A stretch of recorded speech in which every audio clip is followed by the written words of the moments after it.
En Angola, Christophe de Margerie, PDG de Total, veut devenir le premier exportateur pétrolier de ce pays qui a les réserves les plus importantes d'Afrique.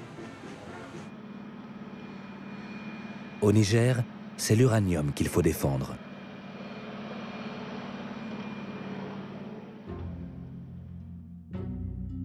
L'ancienne colonie a de tout temps été la source d'approvisionnement principale de la France en uranium pour ses centrales nucléaires.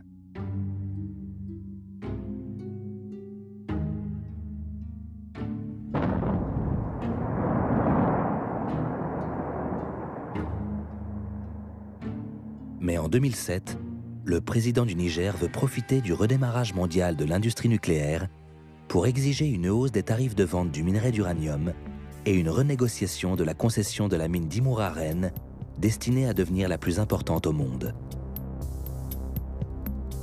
Pour faire face à cette situation difficile, Dominique Pain, l'ancien premier conseiller à l'ambassade de France à Abidjan, est nommé directeur d'Areva au Niger.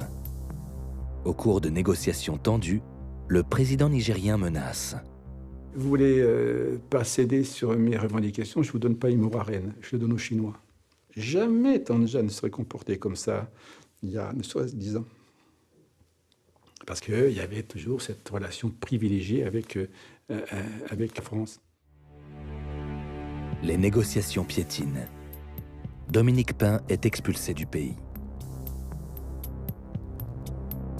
15 jours plus tard, Nicolas Sarkozy vient signer l'accord. Mais pour un prix de vente de l'uranium 2 fois plus élevé que dans le passé.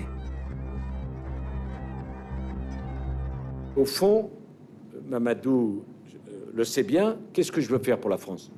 Je veux que la France reprenne toute sa place en Afrique, sur de nouvelles bases. Voilà, ils ont des matières premières, on va les payer au juste prix. Et ça sera très bien pour nous. Décidément, les temps ont bien changé. D'autant que Nicolas Sarkozy entend désormais défendre les entreprises nationales, non seulement dans l'ancien précaré français, mais également dans les pays africains anglophones, comme le Nigeria ou l'Afrique du Sud.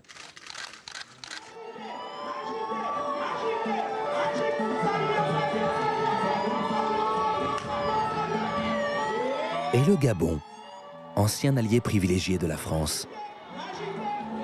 Le 24 février 2010, Nicolas Sarkozy s'y rend en voyage officiel. C'est désormais Ali Bongo, le fils du président défunt Omar Bongo, qui est au pouvoir après des élections fortement contestées.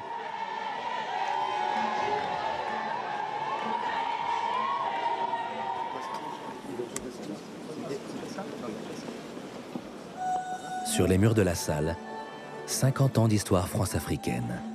Leurs Excellences, Messieurs les chefs d'État. Mais les discours des présidents montrent bien qu'une page est tournée.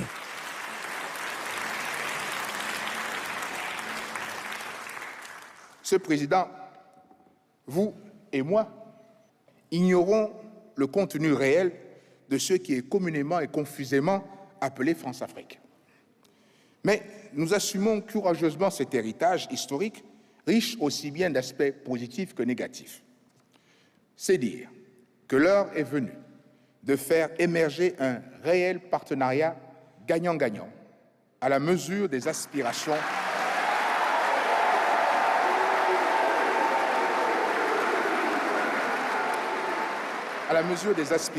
respectives de nos deux peuples.